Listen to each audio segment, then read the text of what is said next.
नमस्कार दोस्तों, अभी 15 अगस्त को हमारे पीएम मोदी ने अपनी इंडिपेंडेंस डे की स्पीच के अंदर इंडिया के लिए एक बहुत बड़ा विजन रखा।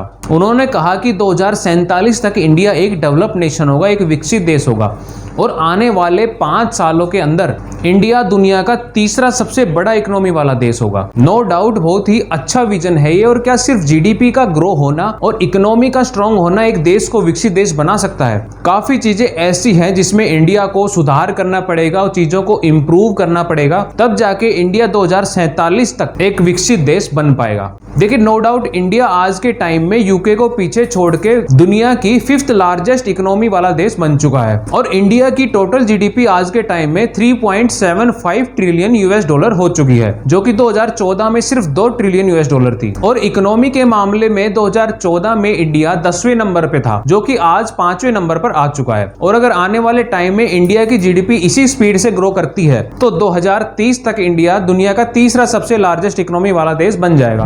खुद हमारे जो चीफ इकोनॉमिक एडवाइजर हैं वी अनंत नागेश्वरन, उन्होंने ये बात कही है कि इंडिया की जो जीडीपी है अब 2030 तक ऑटो पायलट मोड पर रहने वाली है, यानी कि 2030 तक 6.5 to 7% के बीच में जीडीपी इंडिया की ग्रो करेगी। और सिर्फ इंडिया ही नहीं, वर्ल्ड बैंक भी ये बात कह रहा है कि आने वाले टाइम में इंडिया दुनिया का सबसे फास्टेस्ट इकोनॉमिक ग्रोथ वाला देश होगा। वर्ल्ड बैंक ने जो इंडिया की जीडीपी का अनुमान लगाया है वो फाइनेंशियल ईयर 2024 के लिए तो 6.3% है और फाइनेंशियल ईयर 2025 के लिए 6.4% और 2026 के लिए 6.5% है। यानी कि इंडिया आने वाले टाइम में 6.5%, 6.4%, इवन 7% तक भी अगर ग्रो करता है, फिर भी इंडिया को एक विकसित देश बनने के लिए बहुत ज्यादा मेहनत करनी पड़ेगी। खुद आरबीआई ने यह बात कही है, अगर इंडिया को 2047 में एक विकसित देश बनना है तो इंडिया की जो जीडीपी ग्रोथ है वो 7%, 6.5% से काम नहीं चलेगा। कम से कम 7.6% की जीडीपी ग्रोथ दिखानी पड़ेगी आने वाले 25 सालों में, तब जाकर इंडिया एक डेवलप्ड नेशन बनेगा। हालांकि फाइनेंशियल ईयर 2022-23 में जो इंडिया की जीडीपी ग्रोथ थी वो 7.2% थी, लेकिन हर साल 7.6 की जीडीपी ग्रोथ को मेंटेन रखना एक इजी टास्क नहीं है। जब इस स्पीड के साथ इंडिया ग्रो करेगा तब जाकर किसी डेवलप्ड कंट्री जितना इंडिया का पर कैपिटा इनकम हो पाएगा।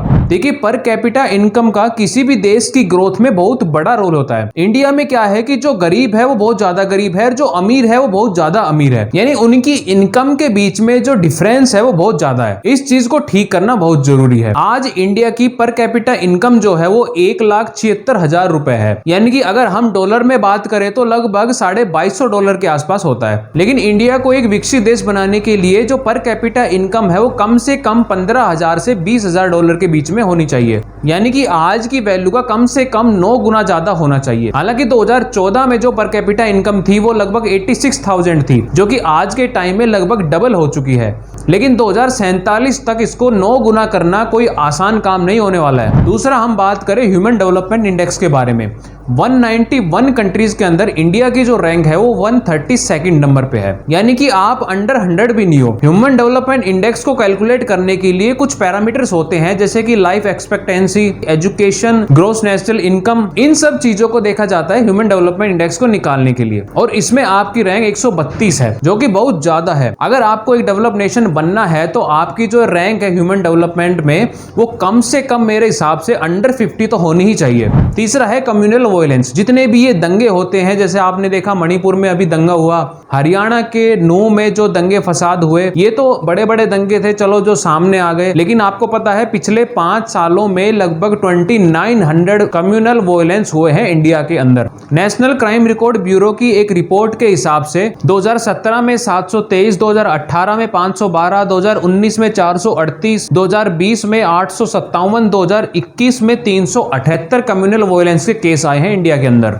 तो इन दंगों में क्या होता है कि लोग अपने बाप का माल समझकर जनता की और गवर्नमेंट की प्रॉपर्टी को तोड़ देते हैं, उनको आग लगा देते हैं। तो आप सिर्फ उनको तोड़फोड़ नहीं कर रहे हैं, आप एक इमेज भेज रहे हैं दुनिया के सामने कि आपकी क्या औकात है, आपकी मानसिकता के बारे में पता चलता है। कल को कोई भी कंपनी या व्यक्ति वहां पर आकर अपना कोई भी प्रोजेक्ट, कोई भी फैक्ट्री लगाना चाहती है तो वो ऐसा करने से पहले 10 बार सोचेगी कि मैं यहाँ पर अपना पैसा इन्वेस्ट कर दूं और कल को लोग यहाँ पर उठकर मेरे पैसे को बर्बाद कर दें। तो दुनिया के देश और कंपनियां आपके देश में पैसा कैसे लगाएंगे, और पैसा नहीं लगाएंगे तो देश की इकोनॉमी कैसे स्ट्रांग होगी।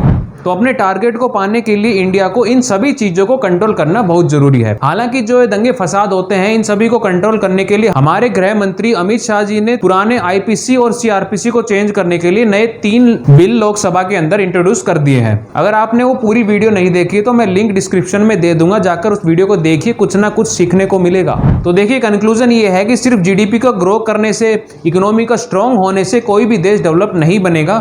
जो अमीर और गरीब के बीच का ये गैप है उसको भरना बहुत जरूरी है, यानी पर कैपिटा इनकम का अच्छा होना बहुत जरूरी है। हाँ, एक विजन रखा गया है, वो बहुत ही अच्छी बात है। हम कोई भी काम करते हैं तो सबसे पहले क्या करते हैं, एक टारगेट रखते हैं, फिर उस पर काम करते हैं। तो ये काफी अच्छा स्टेप है। मैं तो यही कहूंगा कि देश और हम सब मिलकर इस पर काम करें और आने वाले समय में देश को एक डेवलप नेशन बनता हुआ देखें। मुझे उम्मीद है आपको इस वीडियो से कुछ जरूर सीखने को मिला होगा। अगर आपको वीडियो अच्छी लगी हो तो अपने फ्रेंड्स के साथ शेयर करें और चैनल को सब्सक्राइब करके जाएं, ताकि आने वाली सारी वीडियो आप तक जरूर पहुंचे। जय हिंद, वंदे मातरम।